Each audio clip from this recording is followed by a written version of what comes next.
данном букете присутствуют красные розы одноголовые, оранжевые розы кустовые. Разбираться в розах, а еще о хризантемах, камелиях, альстромериях и другой экзотике Камилу Багаудинову научила мама, профессиональный флорист.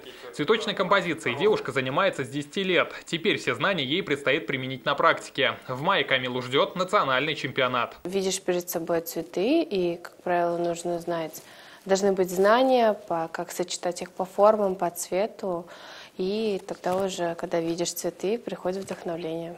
На время подготовки к национальному чемпионату залы строительного колледжа превратились в настоящие цветочные мастерские. Классические розы, капризные орхидеи и неподатливые тюльпаны. Набор для всех участников одинаковый.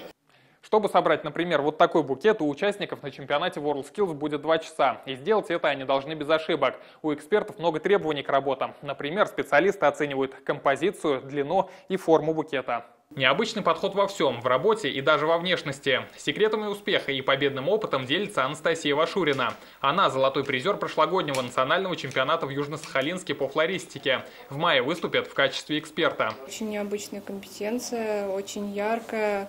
То есть мы выражаем своими композициями, работами наше внутреннее состояние. Есть успехи и на европейской арене. В 2018-м наша сборная в Будапеште завоевала серебро по флористике на Евроскиллс. Сильнее оказались только финны. У нас было 6 заданий. Первое задание – это венок подвесной.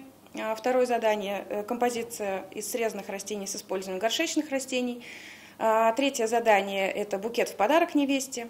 Четвертое задание – нательные украшения. Пятое задание – это свадебное украшение. И шестое – это оформление стола. Казань примет молодых профессионалов со всей страны с 20 по 24 мая. Национальный WorldSkills станет главным тестовым событием перед чемпионатом мира в августе. Рамиль Галиуллин, Ренас Васиков, ТНВ, Казань.